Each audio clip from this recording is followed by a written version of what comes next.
Hello everyone, इस video के अंदर हम पढ़ने वाले हैं कॉम्बिनेशन ऑफ सेल्स।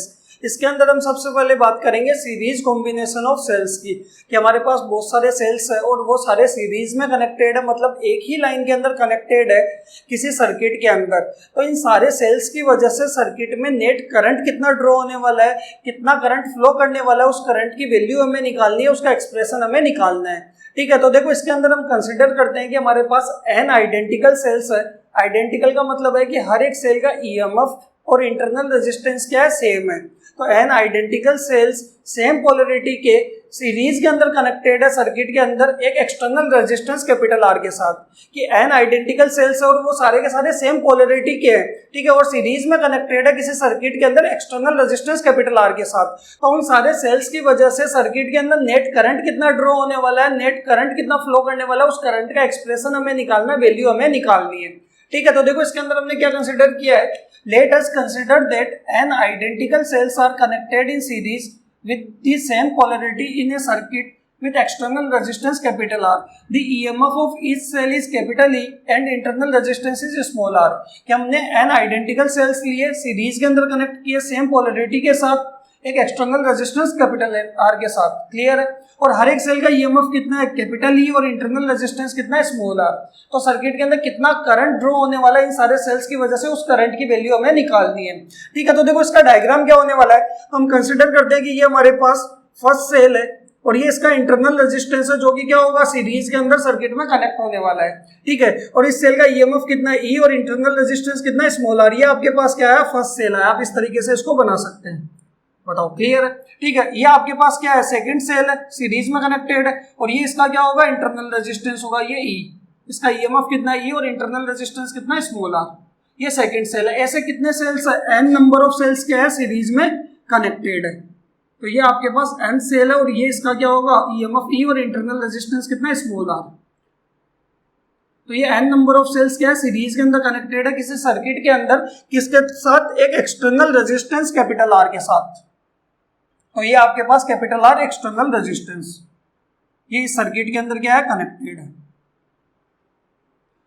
तो इस सर्किट के अंदर नेट करंट कितना फ्लो होने वाला है, इस करंट की वैल्यू हमें क्या करनी है, कैलकुलेट करनी है।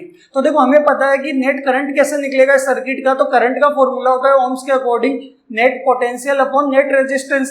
तो अगर आप देखोगे कि इस सर्किट का, अगर आपके पास हर एक सेल का ईएमएफ पता है कैपिटल E, तो सर्किट का नेट ईएमएफ निकाल लेते हैं और नेट ईएमएफ को नेट रेजिस्टेंस से डिवाइड करेंगे तो सर्किट का क्या आ जाएगा, नेट करंट आ जाएगा। तो यहाँ पे मैं लिख सकता हूँ कि नेट करंट क्या होगा, I equal to net EMF. तो हर एक सेल का ईएमएफ E है, तो नेट को मैं क्या लिख देता हूँ, E नेट। वो क्या आएगा, पूरे सर्किट का ईएमएफ। ठीक है, हर एक सेल का इंटरनल रेजिस्टेंस कितना है, स्मॉल r। तो नेट इंटरनल रेजिस्टेंस कितना लिख सकते हैं, स्मॉल r नेट। और वो डायरेक्टली ऐड किसके अंदर होने वाला है, एक्सटर्नल रेजिस्टेंस के अंदर, कि नेट इंटरनल रेजिस्टेंस को एक्सटर्नल में ऐड करेंगे तो पूरे सर्किट का क्या आ जाएगा, नेट रेजिस्टेंस आ जाएगा। नेट ईएमएफ को नेट रेजिस्टेंस से डिवाइड करेंगे तो आपके पास क्या आने वाला है, नेट करंट आने वाला है। बताओ, क्लियर है यहाँ तक? इसको मान लेते हैं इक्वेशन नंबर 1। अब हम क्या करेंगे, सबसे पहले तो नेट ईएमएफ निकालेंगे सेल का, नेट इंटरनल रेजिस्टेंस निकालेंगे और दोनों की वैल्यू यहाँ पे पुट करेंगे तो आपके पास क्या आ जाएगा, नेट करंट आ जाएगा। बताओ, क्लियर है? तो नेट ईएमएफ क्या होने वाला है पूरे सर्किट का, तो हमें पता है हर एक सेल का ईएमएफ कितना है, कैपिटल E, और सारे सेल्स आपस में अपोजिट टर्मिनल के साथ कनेक्टेड है, कि पहले सेल का नेगेटिव दूसरे के पॉजिटिव से कनेक्टेड है। और हमने कनेक्शन ऑफ सेल्स के अंदर पढ़ा था कि जब सेल अपोजिट टर्मिनल के साथ कनेक्ट होते हैं तो उनका ईएमएफ क्या होता है, डायरेक्टली ऐड हो जाता है।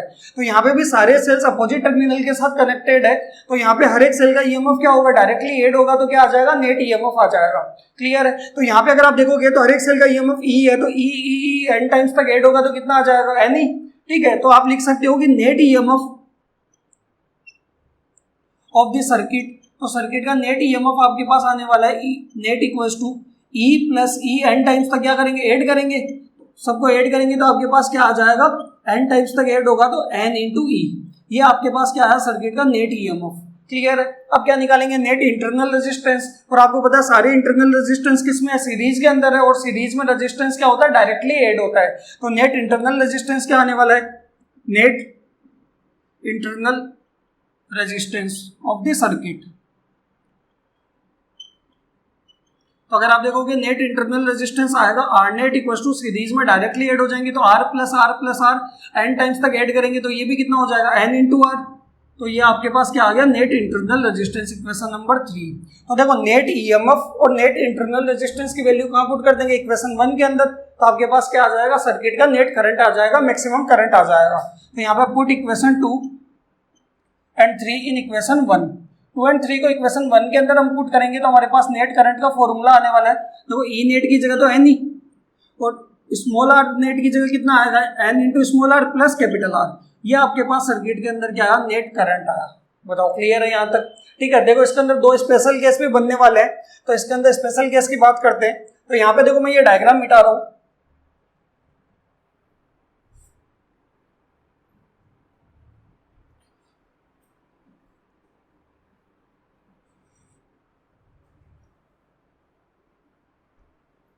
इसके अंदर केस 1 होने वाला है, इफ इंटरनल रेजिस्टेंस क्या है, एक्सटर्नल रेजिस्टेंस से बहुत ज्यादा छोटा है, कि small R is less than capital R. तो इस केस के अंदर हम स्मॉल आर को क्या कर सकते हैं, नेग्लेक्ट कर सकते हैं, कि कैपिटल आर से स्मॉल आर क्या है, बहुत ज्यादा छोटा है, तो उसको हमने क्या कर दिया, नेग्लेक्ट कर दिया।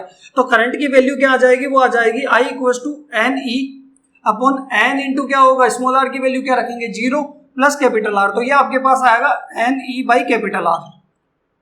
क्लियर है? सेकेंड केस की बात करते हैं। केस 2 क्या होने वाला है, इफ एक्सटर्नल रेजिस्टेंस इंटरनल से क्या है, बहुत छोटा है, तो इस केस में एक्सटर्नल को क्या कर देंगे, 0 के बराबर। तो यहाँ पे आपके पास करंट कितना आ जाएगा, n E n into small R plus 0। I equal to कितना आ जाएगा, n E by n R. N से एन तो क्या होगा, कैंसिल, तो करंट कितना आएगा, ई बाई आर।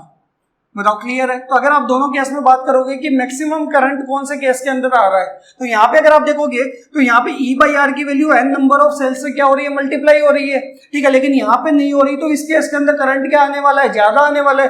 तो मैक्सिमम करंट कौन से केस में आएगा, जब इंटरनल रेजिस्टेंस एक्सटर्नल से क्या होगा, बहुत ज्यादा छोटा होगा, उस केस के अंदर मैक्सिमम करंट सर्किट में आने वाला है। तो आप इसके अंदर लिख सकते हो कि maximum current drawn in the circuit when internal resistance is much less than external resistance, कि इंटरनल रेजिस्टेंस एक्सटर्नल से बहुत ज्यादा छोटा होगा तो सर्किट के अंदर मैक्सिमम करंट ड्रॉ होने वाला है।